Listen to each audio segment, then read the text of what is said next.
Welcome, everybody, to another edition of Forever Bristol City podcast. The unbeaten run is extended to 4 games, and the final score, Ashton Gate in the seven-side derby, rain-swept Ashton Gate for large parts of it. It finished Bristol City 1, Cardiff City 1, 22,500 people in there. Were we entertained? I titled this episode, Points Make Prizes, but Draws Don't. I mean, we've only lost 2 games out of 9. Happy days. Sadly, we've drawn 5, and that's where the problems are. I'm delighted to be joined by regulars Ian and Mark, and he's been on a couple of times before, and we got the connection right this time as well. Paul Hunt, who's a regular City fan, home and away. So, as we always do, without getting into the depth of the action, each of you first, Paul. What were your thoughts as you trudged away from Ashton Gate? A point gained after coming from behind, or what? What were your thoughts? No, we should have won it. Frustrated, bored, predictable. Really frustrated with Liam Manning and the management team. You can almost predict what's going to happen most games, and I'm just frustrated by it. Not quite as bad as the worst times last season, but to me, they should be doing better than they are now. And it's not exciting to watch. Yeah, it's just really frustrating. Frustrating. Good word. Heard that used many times. Ian, your thoughts walking away from the ground?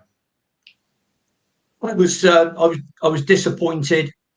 I think that there's some strange things in that game. When Cam got carried off, we seemed to lose a great deal of momentum, and it wasn't Ross McCrory's fault, who I thought came on and had a good game. I thought he had an outstanding game, to be honest, because he hadn't kicked a ball for months, not in anger. And but we just seemed to drop off. We started well. We started brightly. Sinclair Armstrong wolfed one over the bar, but it was a good move. He obviously had the beating of the centre half, physically I'm talking about. Came inside, wolfed one over the bar, another one where he put a shot in. But it, to me, and I'd use the same word that Paul used, frustrating. Okay. I think we should be doing better. But to give you another quick stat, we've only lost 3 games in 17. Yeah, so there we go. It's not. Well, I look at it, not the end of the world, but I want to see us do better. And as I said previously, I would not be picking the formation in team that Liam is. But I'm not the manager, and he don't give a monkey's what I say. You don't give a monkey's what anybody says, probably. Mark, your thoughts? I'd echo what Paul and Ian said. I think the problem with City is they start well, they create chances. You can see what they're trying to do, playing between the lines. And Sinclair Armstrong gets plenty of opportunities, which he doesn't take. Then it's quite predictable. We lose a bit of tempo. But I think today that will be explained by the bad injury to Cam Pring. And we understand it's not a break. It may be a gashed ankle, we heard after the game. So hopefully that means that it'll lessen the amount of time that he misses. But we lost control of the game after that. Cardiff looked stronger. I think the sign of madness is doing the same things over and over again with the formation. And certain players just aren't making an impact, like Anis Mehmeti. Scott Twine continues to be a disappointment. Sinclair Armstrong is poor, is our main striker, although I think he'd be a good impact sub. The defence isn't too bad. But I think the big problem we got, this game showed up again, is when we lose the ball in the middle of the pitch, we look very lightweight. We've got one number 6 in Joe Williams. Whoever plays alongside him looks lightweight by comparison, and it really puts our defence under a lot of pressure. But that's not helped by the stupid mistakes that we keep making and giving the ball away. Okay. So good beginning and a good end, but the rest of it was quite poor. Okay. Paul, the starting lineup, there were no changes. There's a strong lobby of support for Fally Maelu to start. And obviously losing Cam Pring early on when you've got a recognised left-back on the bench in Cal Naismith.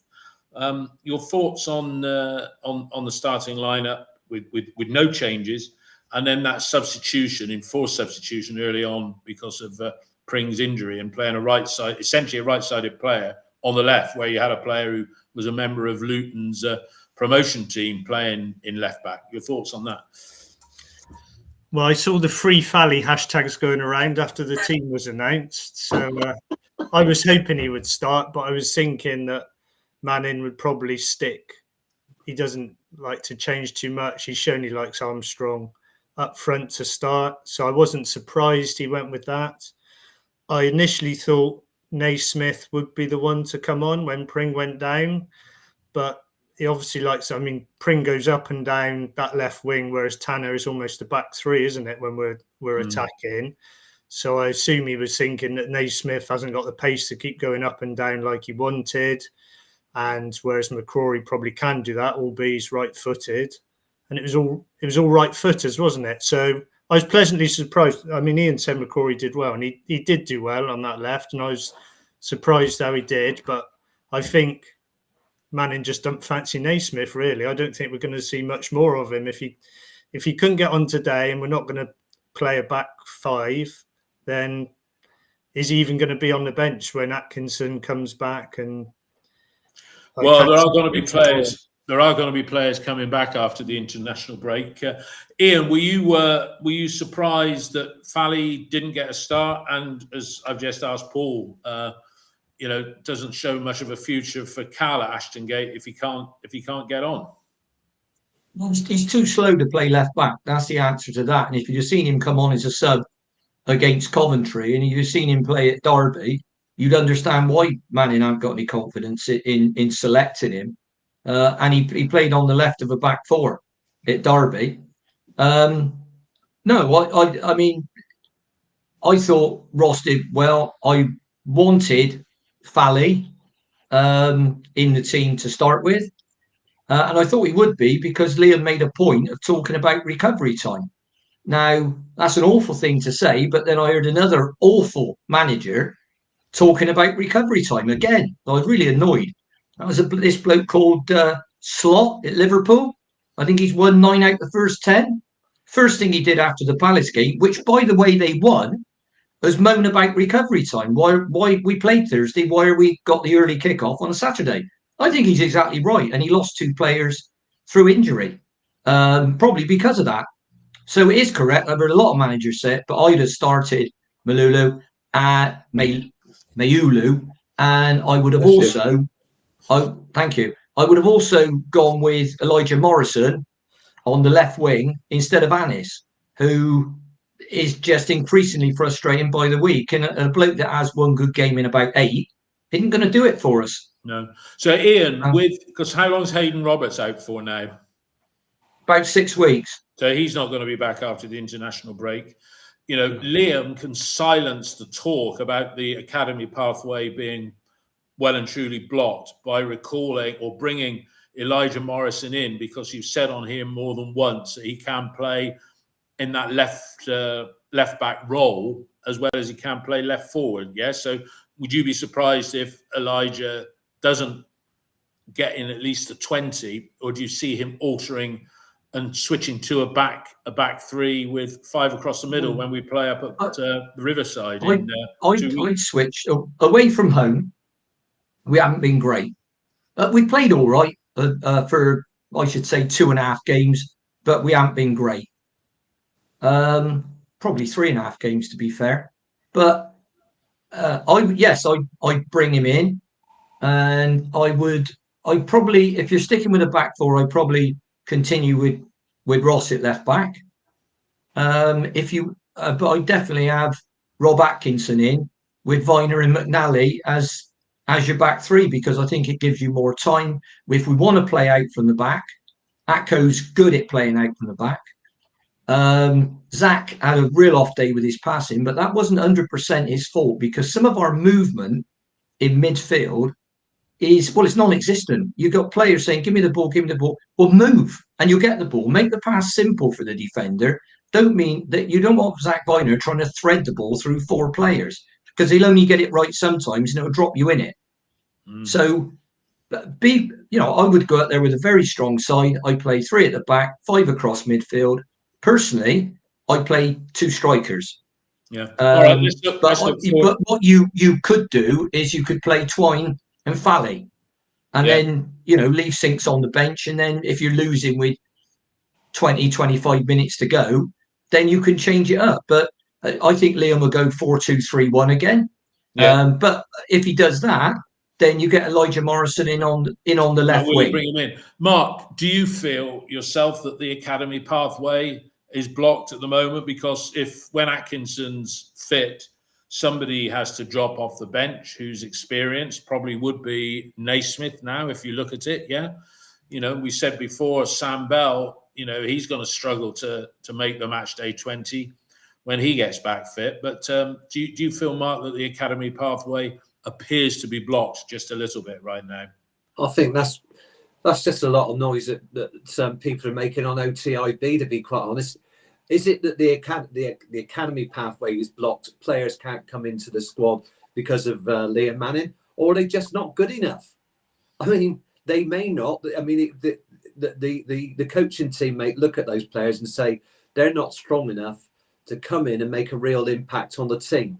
I would like somebody to come in like Elijah Morrison to put some pressure on Mehmeti, because after a little bit of promise against Swansea last week, he's put in two performances that have been really poor in Tuesday and today, and there doesn't seem to be anybody behind him pushing him. I mean, they put Sirakawa on the left. I think that's much of a muchness, really. He seemed to be swapped with Sykes. So I think it's a bit much saying the pathway is blocked. Are those players good enough to play in the Championship? If so, yeah, put one of them in the squad. I mean, they with Naismith and Cornick out of favour, we need somebody who's gonna attack on the left side of that free and make an impact and contribute some goals, because the goals have got to come from somewhere. If we carry on like this, we'll slide back down the table, because we just cannot score goals when we create chances. That's the thing. Problem. If we'd have scrapped a 1-0 win today, we'd have gone into the. Well, we won't scrap a 1-0 win, because it's not like we're doing. We are trying to play some decent football, but the problem we got is the players can't make when there are through balls on from the middle of midfield. The passes aren't quick enough, and when they do happen. The touch is too poor in possession, and the shooting's poor. So I can see what we're trying to do. So that leads you to think, is there a plan B? No, there isn't one. We're just trying to do A better. So that's the and the thing is, we are a fifth of the way through the season. And if we'd have won today, our result the table it would have read 3-4-2. We'd have been up to 10th. Yeah, we're not on awful. Thing is, we're not an awful side. I don't think the football is that bad. But the problem we got is when we do start well, what we need is that goal. I think there's a lack of confidence in the team. I think we overpassed the ball in the final third, and I think the controls are a bit lacking. The problem we've got is we haven't really got a recognised striker or strikers that score goals. But I think that would be helped if we gave Armstrong a rest and start with Malayan. Right. I don't think he'll play two up top, but I don't see any problem in playing a 3-4-2-1 where you could play Sykes and Twine possibly, or Sykes in Irakawa behind Mayuling, and still play with wing backs. All right. Well, we'll talk about Scott Twine. We'll talk about Scott Twine later. Paul, let's get into the action. And Ian described it. I mean, the first 10 minutes, it was a bright start, and twice Sinclair Armstrong got into good positions. And one he made himself, and then the other one keeper saved. And if the ball had gone the right way, it would have been a tap in for him. But they were early chances for City that I think if they'd have scored from one of those, it would have put a whole different complexion on the game, because I thought Cardiff got better as the game went on. But, I don't call those misses by Sinclair Armstrong. Do you? And since we've not asked you before this season, what are your thoughts on Sinclair Armstrong? No, I don't. They were difficult chances, the first two especially when I re-saw them. I don't think they weren't like obvious, yes, he's definitely going to score, and he did physically well against defenders to make the chances. But I think we've seen enough of him now to know his finishing is his weakest point. And so I don't have confidence, even if he gets a reasonable chance, he's going to stick it away now, which is why I agree we should start with Fally and then maybe bring him on. Because the whole thinking was he's going to tire out the defence for the others to come on later, but it's not really happening. And if we start with the others, he can come on when they're tired, and then his physicality might make more difference then. But they weren't easy chances, but I don't have any confidence in having seen him over a period of games now. Yeah, he could improve. Period of games. He could. Manning's banking on him improving, isn't he? Yeah, he is. And Paul, what do you make? I mean, Liam Manning said in his pre-match presser, he said, well, we haven't really had 8 games because we've not got together as a team yet. And as I think it was Gary Hours pointed out pre-match, 8 of these players who started the game were here last season. And when he talks about bringing in Scott Twine, Scott Twine played for us for half a season. So this business about us gelling, do you think he's trying to come up with excuses, a bit like he was saying Sheffield Wednesday had an extra day on the grass, as Cardiff did when they played us today? Oh, it was like a politician's press conference, wasn't it? He was pulling stats out of, like, Sheffield Wednesday's XG was this low, and Blackburn only had threats against us, and everyone's been over clinical in their finishing against us. It was like he was pulling all the stats that suited his argument out, but he never mentioned the one stat that matters about the goal. So I think he went into that press conference trying to bolster his argument about how we're doing. And I agree, there's young players and they should improve. But other teams have brought players in. Other teams are playing matches 3 times a week like we're playing. So it's not like we're out on our own and the other 23 teams. So basically, shut up. Stop moaning. And if you look at the team that's top of the table, which is Sunderland, sold their best player, Jack Clark, haven't got a named manager, bought in lots of different players. And, what is it that's not gelling? Ian, picking up on those statements that I've made, which Paul has, I would say, agreed with, but seems on the same page. What say you about Manning's comment that this team hasn't had a chance to gel yet? I mean, if you look at the players that are bought by most championship clubs, most of them have bought 6 or 7 players in the close season, and I use Sunderland as a prime example. Not a parachute club, not a named manager. What are your thoughts on Liam's comments in that presser? My comment is we played 9 games. So where's this expectation that we're going to be marvellous come from? If we look, I know if you're at you know what, but if we won today, we'd have been 10th with 14 clubs beneath us, right? That's a fact. Now, could we have won the game? Yeah. Did we deserve to win it? No. But I don't think, I'm not looking at where we are as being a disaster. Now, do I want Liam Manning out?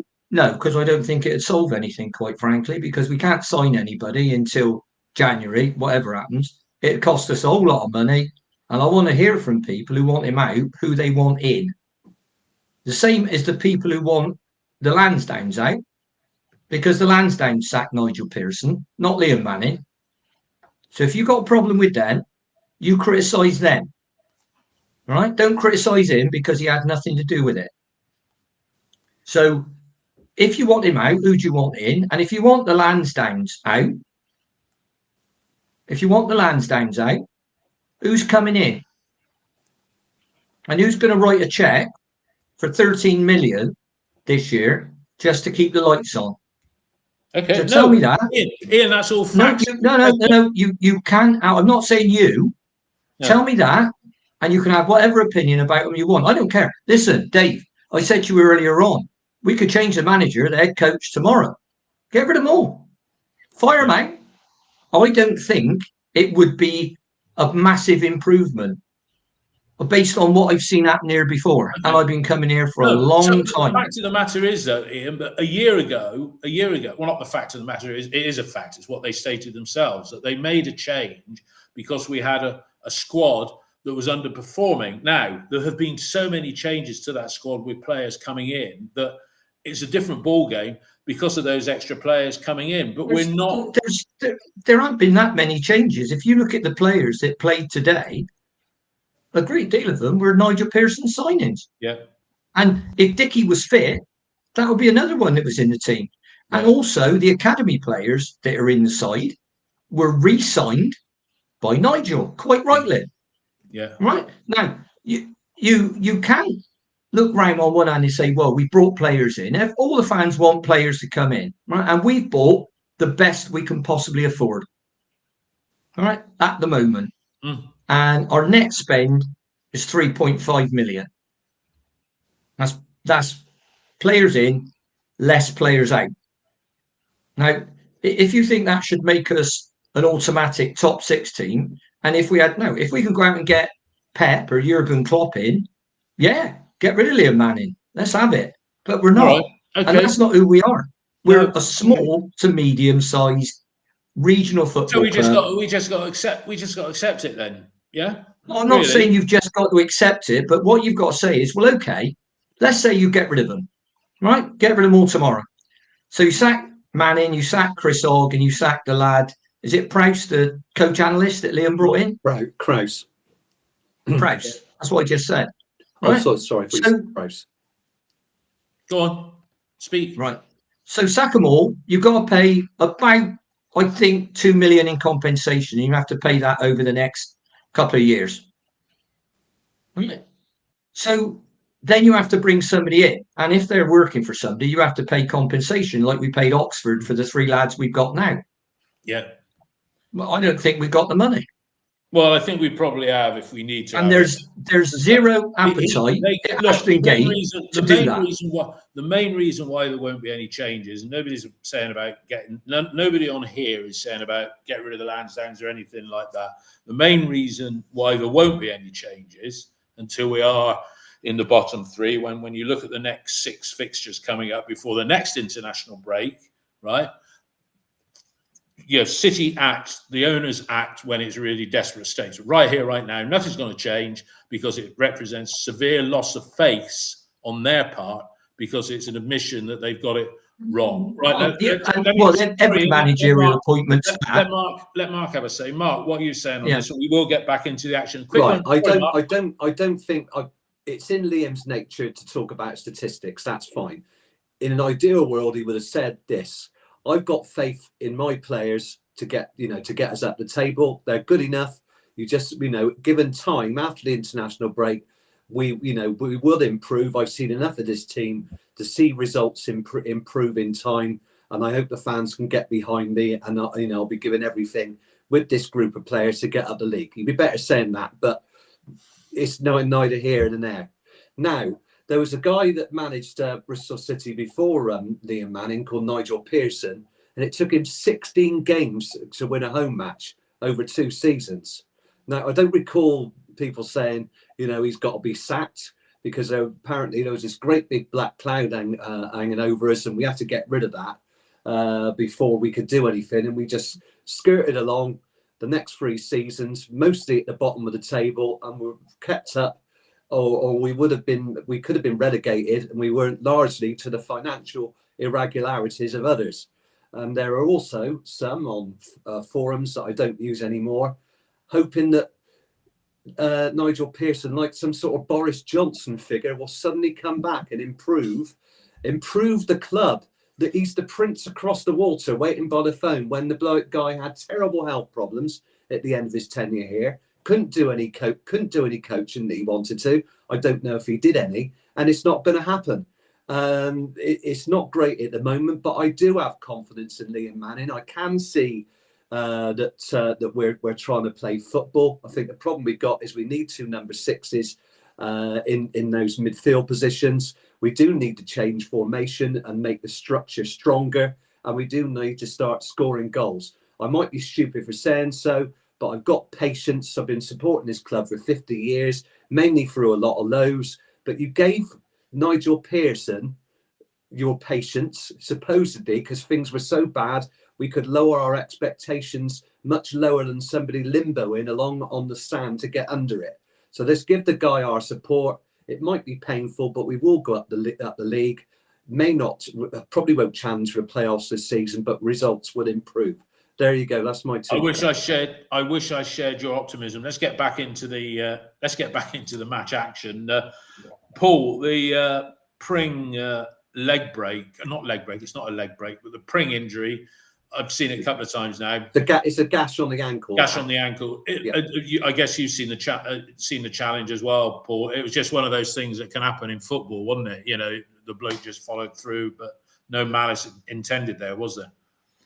Yeah, I didn't really see it. I had one eye on Twine down the other end of the pitch, seeing if he was what he was doing, because he went down. So you're his biggest fan. So I only had half an eye on Pring because I was seeing if Twine was going to get up. If I'm honest. Yeah. So Pring has gone off on the ambulance. And how did you feel at half time, Paul? Yeah, because we'd started brightly. We let Cardiff get back into it. There was a glaring miss by I think it was Robinson, or was it El Ghazi, where, you know, I think I said to the guy I took with me to the game, I said, I think he could have scored that. Yeah, and he's not the best footballer. He knows what I'm talking about. Well, he might be a good footballer. I don't know. He's a Benfica supporter, but that's by the by.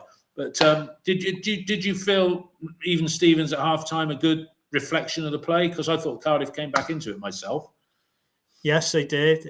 I thought we got away with one there. It bounced off both of his inner thighs, didn't it? And he just sort of lost control of it, and it skimmed the post as he went for the shot. So we were lucky there. I was just still frustrated at half time because we started well, then it fell away, and you can say the Pring injury took the momentum out of it, but you've still got to get on with it, and you know you can't think about that for the rest of the game. Or there seems to be lots of excuses being put up for why we're not doing things.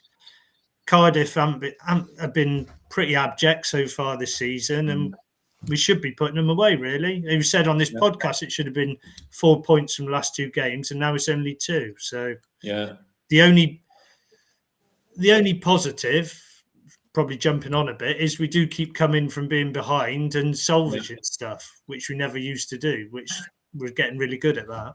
Well, we are now. Yeah, and that was a statistic that people were beating Liam with only as recently as about 3 or 4 weeks ago. Let's get into the second half then. I think the rain was thundering down. Ian, you first on their goal. I've looked at that a couple of times.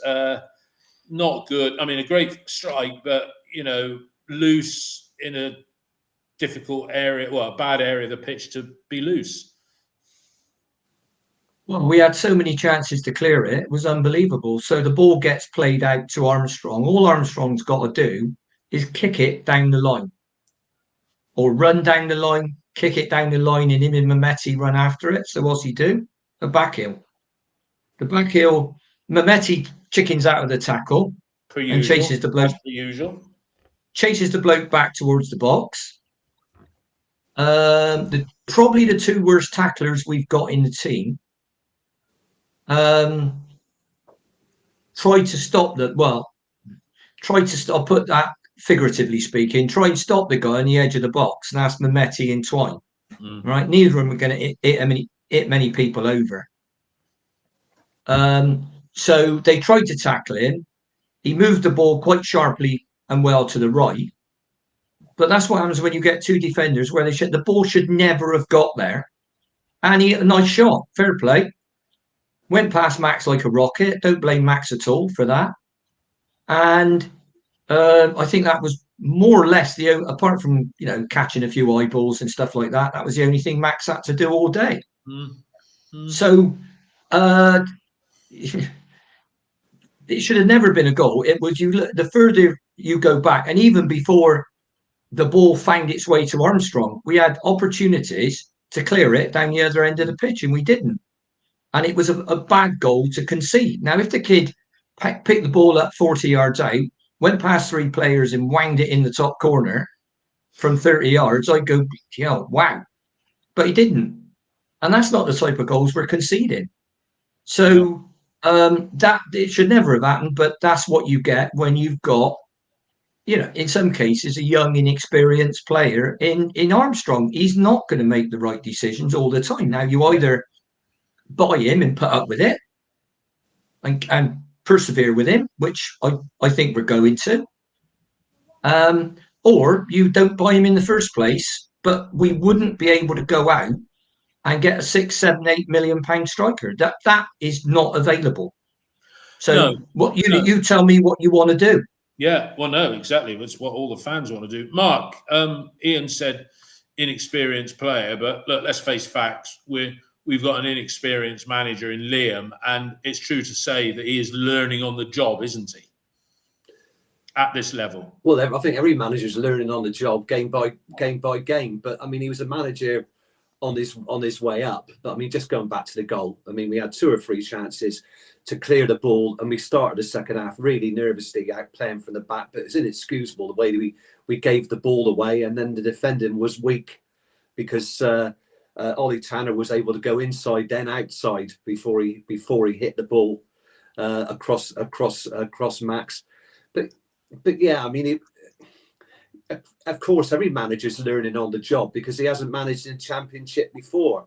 But he expects his players to be able to at least get a 10-in challenge in, even in the penalty area. Stop the guy from getting round them, with a couple of touches and just clearing the ball. Sometimes you just got to blast the ball into the stand, then you can reorganise. You don't need to play your way out of trouble all the time. Sometimes the best thing is just to play it downfield and get rid of the ball.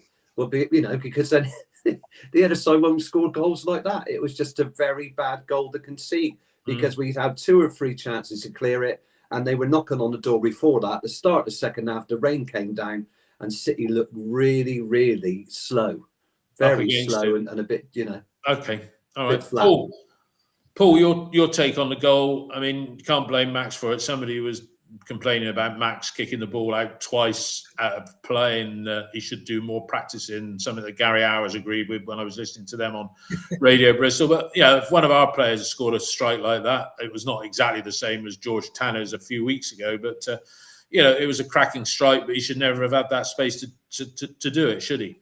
Yeah, you could, but it was coming, wasn't it? The 5 minutes before that, it was all Cardiff pressure. I was talking to the lady next to me, and we both said, this isn't looking good, and then they scored again, and it feeds back into this thing of us not being very good straight after half time. So I'd love to know what his half time team talks are. I can't believe that the hairdryer ever comes out. I imagine in the opposing dressing rooms they're getting G'd up a bit for the second half, especially today the way Cardiff came out in the second half. But we just seem to either go back in our shells or not lift our game and come out and give the other team a chance to get back in or go ahead in the game. And if he talks about half games, it's all well and good. We've only played badly in 1.5 games, he would say, overall, or halves of games. But if you don't put the ball in the back of the net, this is what we're saying, in the periods of the game when you do play well, then those half games where you're crap, it's going to come and bite you in the arse, isn't it? Because they're going to score what proved, only twice as it proved to be the winning goal. But, okay. We're just inconsistent, aren't we? We can't string 90 minutes together of good football at any point, really. No, that's true. A quick bit of housekeeping here. Those of you that are watching this live, for some reason, on YouTube, we're not getting the comments coming down the side. I know Ian replies to people on there as well on our behalf, but if you are trying to make comments while we're doing this as a live broadcast and it's not coming up on the feed on the left-hand side of the screen. Ian, I don't know whether you've tried, whether you're getting an error message come up while we're talking about that. I'm answering some of the more relevant comments on Twitter, so I'm not watching it on YouTube, I wouldn't know. Right. Okay, well, I'll stick with you, Ian. I find it very difficult here in North Korea anyway. It's very difficult. Ian, the substitutes. Yeah, he got the fourth official working extra time because after the goal went in, he made 3 substitutions. You, Armstrong, Mehmeti going off, Sykes, Bird, and Mayulu coming on, which meant pushing the prodigal Turkey Tooth son out onto the left side again. Timing of the substitutes and what they were, Ian, your thoughts on that?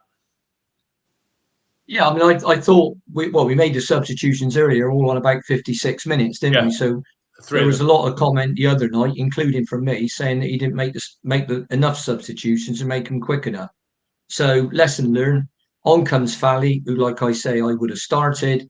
He took the two wingers off. They're not getting assists and they're not creating that many chances. I think we've seen what Anis can do, and he is. I know wingers aren't consistent. They used to use this phrase "mercurial," right? But he takes Mercurial to a whole new level. He has about, like I say, I think he has one good game in 8 or 9. So, and this cutting inside and shooting with his right foot and putting up the back of the south stand, if I never see that again, it'll be too soon. So we brought Sykes on. I thought Sykes did well when he came on. The only thing I'm annoyed at him at was gobbing at the referee and getting booked for the 3rd game on the trot. Then he moved Twine out wide. I don't like Twine out there, but I understand why he did it. Earthy came on a bit later, didn't he? Much later. With about 8 or 9 minutes to go. Get enough minutes to be effective. No, and plus the fact, like I said, people saying, well, why haven't we seen more of Earthy? Well, he was injured for 5 games. That's one reason. The other reason is that in the game that he played, he got booted by Casey Palmer, and that's when he got injured. So that covers 6 of the games. And he came on again today. So he's come on for 1 in 3. So did I think he could have made the sub earlier? Yeah, I think he could have. If we'd had a left winger on the bench, somebody like Elijah Morrison, he could have brought him on for Scott Twine earlier. Yeah. But someone on here has just said Sykes is suspended for Borough. So it must be more bookings than that, which is disappointing because he's not started loads of games. Okay. So that's one change we've got to make, and it might be a way of convincing Liam to start with wing backs. Yeah. So we hope that's the case. All right, let's move on. Because conscious of time. Tanner missed one, put one over the top. I think Coles, whatever his name was, he fluffed one as well. So it could have been 2-0, and then it really is game over. But Mark, our goal, it came after a little bit of pressure. I think I got what I read off the text feed on BBC. I think Maulu hit the post at some point. But take us through the goal, because it was a decent cross and a good finish by McNally. How did you see that? Yeah, I think McNally instigated the part of the move because he crossed the ball from the left. Anyway, it was in the right channel, just outside the 18-yard box, and Williams goes over. He gets challenged by their defender, but he gets straight back up and crosses it to the far post, left-hand side, and Luke McNally gets over the top of the defender and heads it back into the opposite corner. Brilliant equalizer, and it's great for a guy with a neck who's bigger than his head. He's got a head like a peanut, but a neck like a tree trunk. But it was like Jason Knight's goal against Swansea, just pure desire to get to that ball straight over the top of the defender. And he was doing that with Stoke last season. Great header of the ball, great technique, headed the ball down into the corner, and Old Nick had no chance, and that was 1-1. And McNally's overall performance, because I was a bit critical of him. Not bad. Made some good recovery tackles. Was prepared to run into, was prepared to carry the ball into the opposition half and play players in. I think that's what Dickey used to do last season. If you've got, if the opposition's backing off on their space, just run into it and they'll back off. Then you can play players in, or just go for a 1-2. It's not going to cause a problem if you stop the opposition playing out. So I think he had a decent game. I think it was close between him and Joe Williams, who was our man of the match. So yeah, good performance from Luke. Okay. Paul, good goal. And we haven't asked you before. Your thoughts on McNally, and as Mark just said, cracking header, showed desire. Yeah, I think him and Jason Knight got the same hairdresser, because he seemed to have these pudding basin cuts at the back. It's very short at the back. I haven't got much hair anyway, but it's not a style that I would go for on a personal level if I had any hair.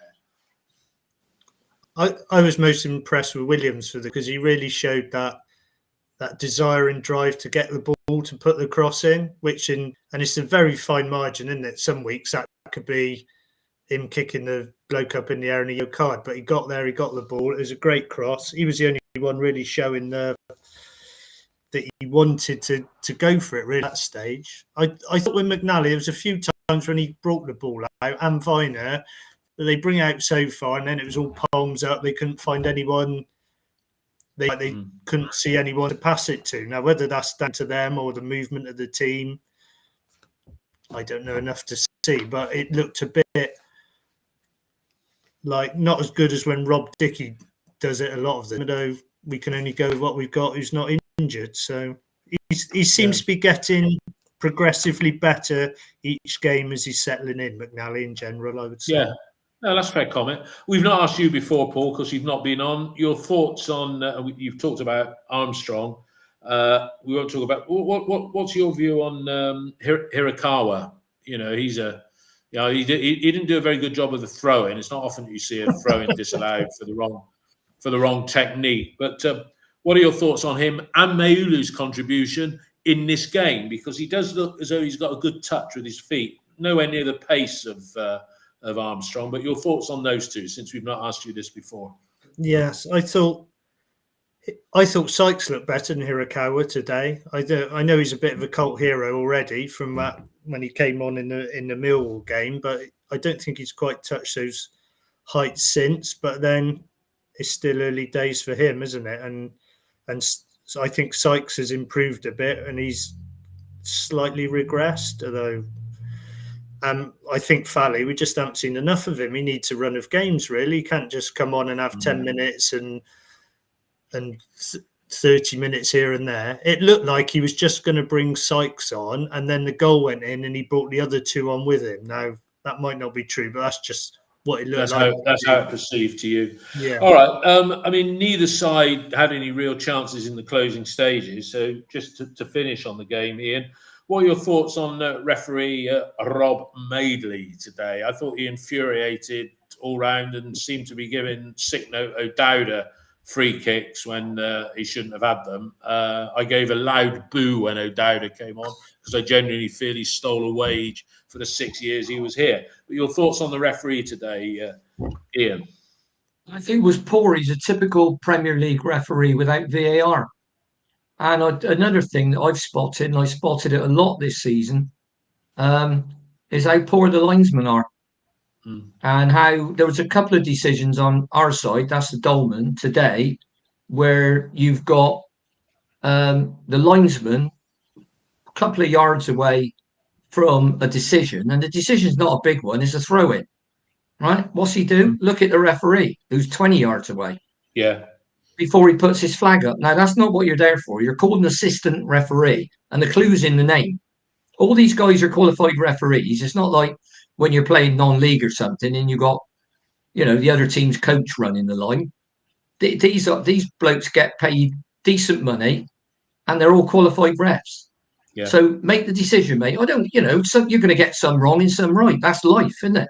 Yeah. But don't do this nonsense. Looking at the referee when you're closer to it and in a better position to see it.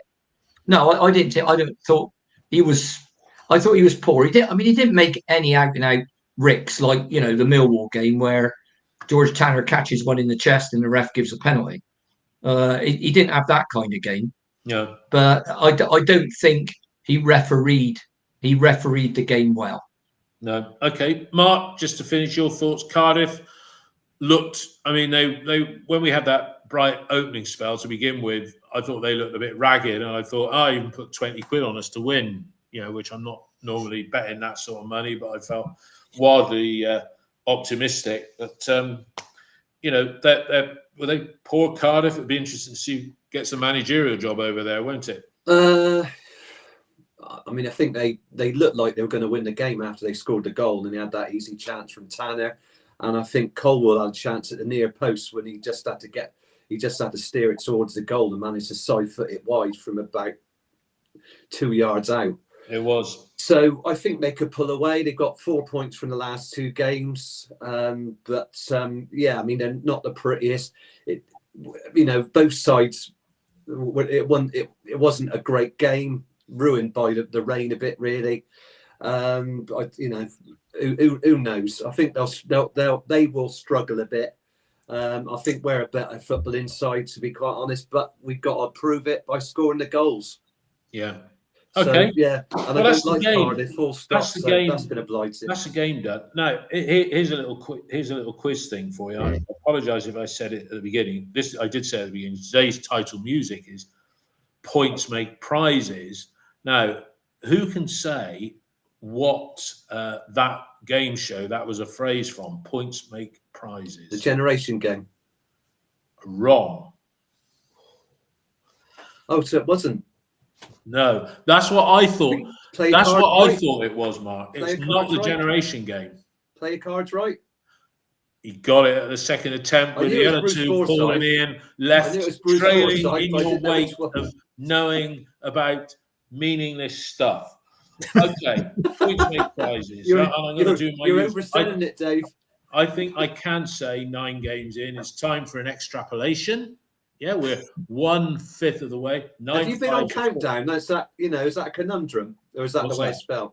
I don't know. But Referee was Bobby Madley, by the way, Dave. Yeah, I said that. Yeah, we're going to get truly and deeply. Anyway, points the make next 2 prizes. games. We played 9 games, won 2, drawn 5, lost 2.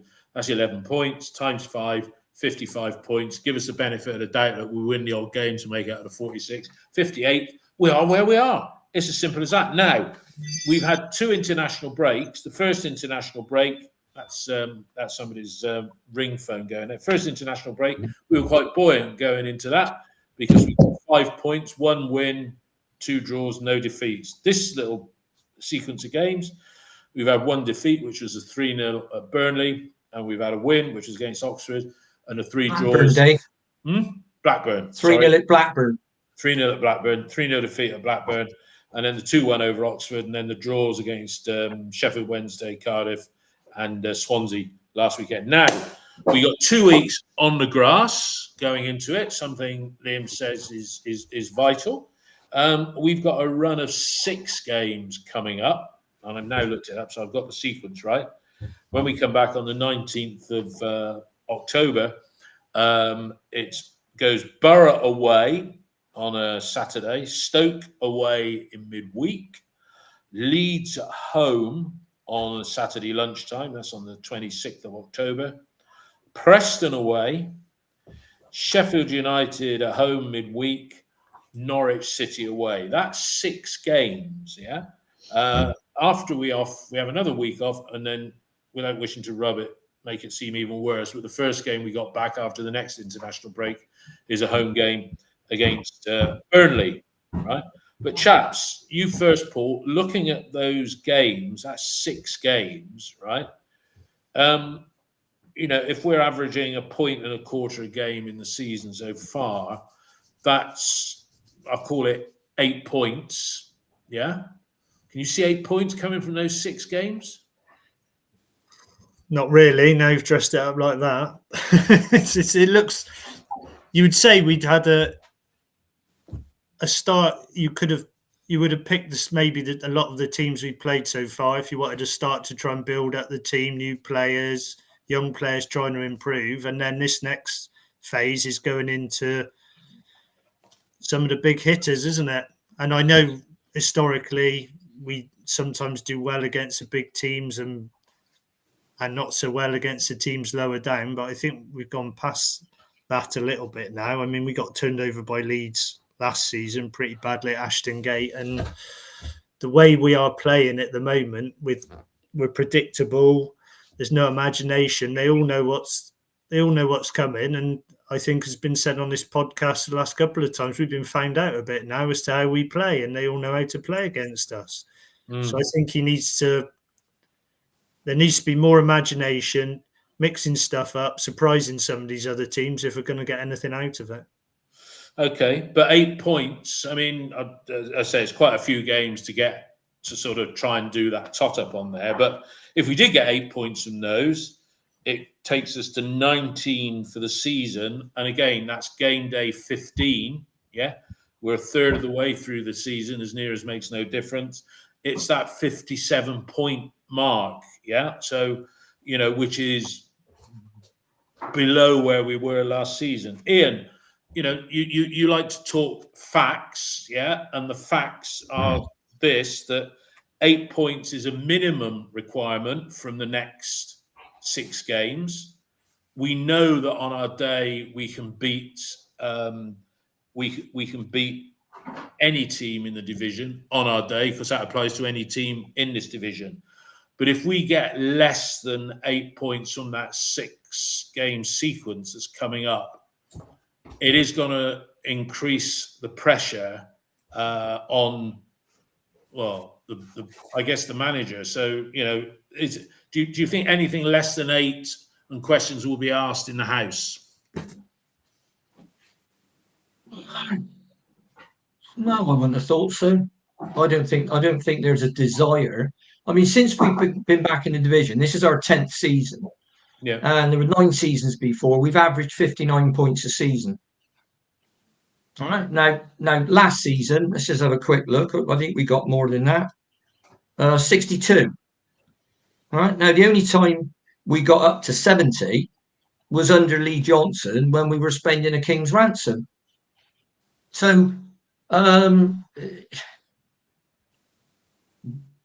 expectation level seems to be odd, and I think that's one reason that getting Nigel back in would work, because what he did here was reduce the expectation level to 0. I mean, there was he just scoffed at people when they said, do you think, we can get in the playoffs, Nigel? And no, don't be daft. We're not strong enough. We haven't got this. We haven't got a strong enough dressing room. The culture's not right. Basically, a big list of stuff that was wrong. And the expectation level went right down. And then he finished up, it all backfired on him after that West Brom game at Boxing Day, when there were people howling for his blood. Yeah. And he didn't have let's be honest, he didn't have a great record. So if you want to bring anybody, I mean, Mark says there's people asking if he can come back. That ain't going to happen. Yeah. Look, that's It's not going to happen. What I'm saying is, why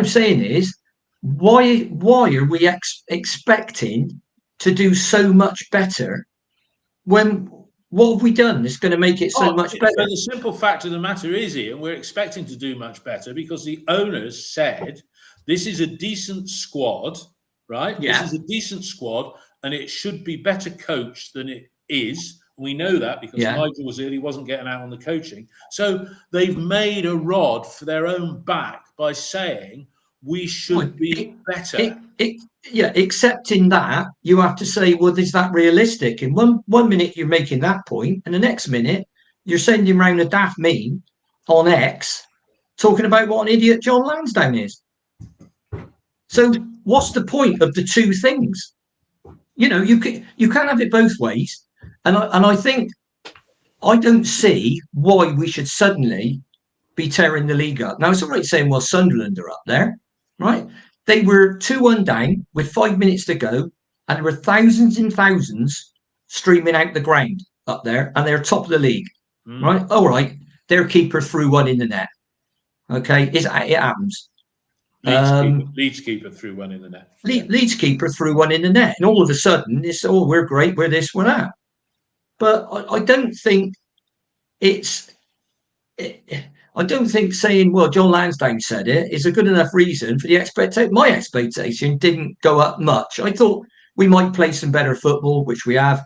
I thought we might beat some of the better teams, which we have. And some of the games we've been outstanding in. So, sorry? What, this season? Not this season, no. We've played well in games this season. Yeah. I wouldn't say we played badly against Millwall. We didn't play badly against Coventry. Well, we didn't play badly against Hull. No, we've not played. We didn't play badly against Oxford. We didn't play badly against Hull. But I'm talking about last season under Liam Manning. We were winning games that we wouldn't have won. Yeah. Leicester, we beat the eventual champions. We beat them. Right, yeah. We outplayed Norwich when they finished 6th, and we finished 12 points behind them. Right, so when I see games like that, I think, yeah, that's all right. I don't mind watching that. That's all right. That's progress. If you roll it back into last season, we've only lost 3 out of the last 17 league games that we've played. So yeah, we have. Look, we haven't won enough games. We've got 2 problems, as I see it. looking at it realistically. We're not creating enough chances, and when we do create them, we're not scoring goals. Okay. We're not scoring enough goals. Final word for And we're Mark. not. And hang on, let me finish. We're not playing well away from home enough, right? We've had 1.5 really bad games, but once again, we're not scoring enough goals. Roll those two things together, solve those, and we'll fly up the table. All right. But he's got to solve it, and it's his job, not mine. His job on the line. Mark, final word of this episode. And again, apologies for people that have been trying to commute on the text feed. Ian said factually correct that we're not very good away from home. Let's not look at all 6 games. Let's break it down into 2 chunks. Yeah, let's look at the next 3. Borough away, Stoke away, Leeds at home. Yeah, I think 4 points from those 3 games would be good. I think we can beat. I think we could beat Stoke away. I think we could get a point. The team who beat Portsmouth 6-1. So what? Yeah, I mean, they struggled a lot before that day, didn't they? Yes, a few weeks. I mean, even going ahead at Hull and getting spanked. So, so what? I mean, they have got Tom Cannon in, who's not a bad player. I think it's all about taking those chances. I think we have created some very good chances in the away games and the home games, but we haven't taken them. We start taking those chances. I think we've had more clear-cut chances, in the games, in the first few games this season than we created last season, which means there's some good football being played. And I think with those 3 games, I think 4 points will be doing well. And then who's in the next 3 games? It goes Preston away, Sheffield United home, Norwich away, and that's what I'm saying. I think we could beat Preston away. Sheffield United at home, maybe a point. I think we'll play better against the better teams, where we would probably get them in transition. Right. But the major problem we've got this season is we don't have 2 number 6s in that midfield pivot in front of the defence, and we've also lost Rob Dickey. I think that's affected the defence as well. So. It is, of course, it is. And as I say, we've only lost 2, and we're all very much, and most of the fan base, the agenda crew included, we're all very cup half empty, and I do wish we, not like all the clubs in the Championship, try and play the Man City way of football, because it doesn't lend itself to having the most exciting games. Guys, so what would you like to see, Dave? Would you like to see us go long ball? I wouldn't mind seeing a long ball instead of tippy-tappy in. Yeah, I don't know. Well, we did that second half and kept giving the ball to Cardiff. That's how they got back in the game. Yeah. But, what we're doing at the moment, there needs to be a bit of variation, even if that's playing with a different formation, which I like to see. But there we go. Yeah, anyway, so would I. Yeah. Paul, thanks. Good to have you on again for the first time in a while, certainly in this season. So be delighted to have you back again. Mark and Ian, thanks for that. Total number of people watching this at various times. You're not all on at the same time, but 435 people have interrupted their Sunday to watch our 4 ugly mugs ranting and raving. So thanks everybody for that. Our next podcast will be after the Borough away game, which will be on Saturday the 19th. We'll be recording that one on 6 o'clock on the Saturday evening. But in the meantime, everybody, have a great